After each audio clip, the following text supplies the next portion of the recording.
We're about to take you inside some gigantic mansions that come with some equally gigantic price tags, as well as an unexpected dose of drama. Here's ABC's Brandy Hitt.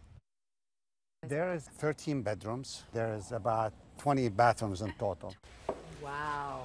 Mega real estate developer Mohammed Hadid has made a career building luxury hotels and homes for the uber rich. Crazy. Hello, ladies. Such as this one, showcased on Bravo's reality show Real Housewives of Beverly Hills, featuring Hadid's ex-wife Yolanda Foster and it girl daughter and model Gigi Hadid. We just brought in all these olive trees from Northern California. But these days, Hadid is not making many friends in Beverly Hills or in even more exclusive Bel Air. This is actually one of the medium-sized ones. This is about, I would say, 30,000 square foot home. Yeah. Some high-end developers seem to be done with mega mansions, tearing them down for the new Giga mansions. And nearby residents like Jennifer Aniston, whose house is 8,500 square feet, are fighting back, voicing outrage to city officials. The very idea that a building of 90,000 square feet can be called a home seems at the least a significant distortion of building codes. This 50,000 square foot mansion, built and lived in by Hadid, has a 300-seat ballroom, Turkish bath, large infinity pool, and a 5,000 square foot guest suite. Why build homes this size, this big?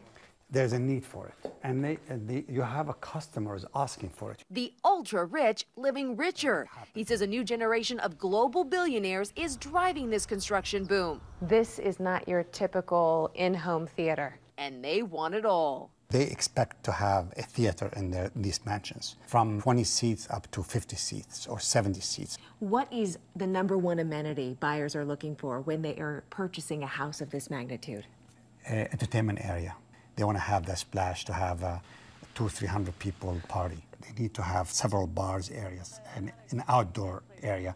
Something specific about a house that is different than anybody else. That includes outdoor landscaping that feels like a resort, a swimming pool that stands out, maybe 2 or 3, and the best location. Luxury mansions soaring beyond 20,000 square feet are popping up on street after street, some 40,000 square feet, and some reaching a staggering 90,000 square feet, bigger than the White House and Taj Mahal combined. This estate, called Lionsgate, boasts a 3,000 square foot master suite, 3 living rooms, and a saltwater pool. It could be yours for $65 million.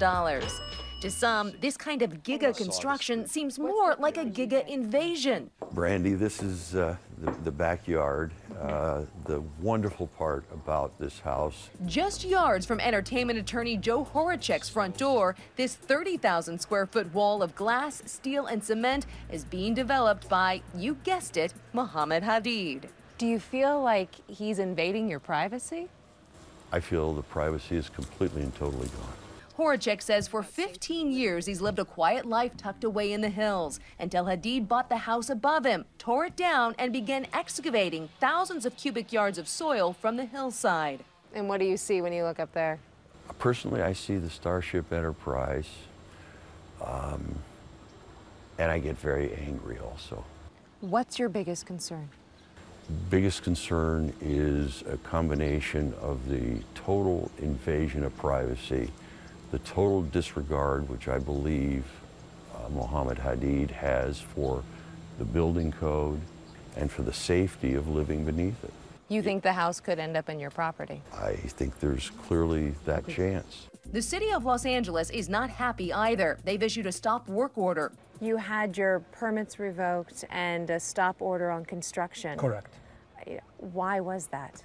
Well, the neighbor have complained to the city, and they decided that they want to look into it. We got our permits correctly. You can see the ocean from here. So you can see it's it's kind of modern home. Hadid showed us the property from his perspective, where you can see Horacek's house directly below. Whoever is going to live here is not going to stand here, look down, and he can do something with that. He can put shrubs, he can do other things if he sees. Once finished, this Giga mansion will have 2 wine cellars, on a pivot, a moving bar that swivels, and a wraparound infinity pool. You have the people who have the yacht, and they have the plane, and they have the house in Santorini, and they're buying a house in LA. Real estate expert David Kramer says this high-end building boom started with the sale of famed TV producer Aaron Spelling's 56,000 square foot home. People saw the reality of, we have buyers here. He sold the Spelling Manor for $85 million and says it opened the floodgates for larger, luxurious homes. Who can afford these homes? Everyone thinks it's foreign buyers. It's everybody. It is local, it's entertainment, it's hedge fund, banking, computer, definitely, technology people, and then a lot of foreign buyers. Probably 30 to 40% are foreign buyers. All this development comes at a price, say some irate neighbors, pointing to the deaths of 2 LAPD officers killed by construction vehicles. Police officer Nicholas Lee was killed last March when a dump truck returning from a construction site, then 2 months later, an out-of-control cement truck overturned on the same road. Here's another truck. Here's another truck. As a result, Fred Rosen, the former CEO of Ticketmaster, who recently founded a neighborhood alliance, cringes at every large truck in his neighborhood. Is this a regular occurrence on your street? Yeah. There are people at home who are going to watch this and say this is a fight of millionaires against billionaires. Yeah, no, I know. There's always somebody with more, so that's not the issue. We just want them building it safe. The 28 or to 30 is the one straight ahead with the camper. Maureen Levinson, a Bel Air mother of 2, is a member of the Neighborhood Alliance. She became sort of a modern-day video vigilante over a massive 90,000 square foot property up the road from her. Hi, are you at the construction site up here? There's wildlife here, and that's the way Bel Air used to be, very peaceful and quiet. And now you have a truck. Oh, 2 yeah. trucks. 3 trucks going through. Yeah. Levinson's neighbors' 8 and 10,000 square foot homes are now some of the homes considered to be teardowns. That's $1 million view. That's a $10 million view. But this is what neighbors are viewing, with so many Giga mansions going up. They would come down in convoys. They were like a freight train. Now, some are waiting for this ultra-rich real estate bubble to burst. Do you think you'll ever have peace and quiet again? Not for many, many, many years. Until then, if you can afford a house of this magnitude and want to throw a party for friends, Mohammed Hadid has a few ideas. This is the wine cellar. How many bottles of wine? This is a 5,000 bottle of wine cellar. I haven't counted them lately. I was going to say. For Nightline, I'm Brandy Hitt in Los Angeles.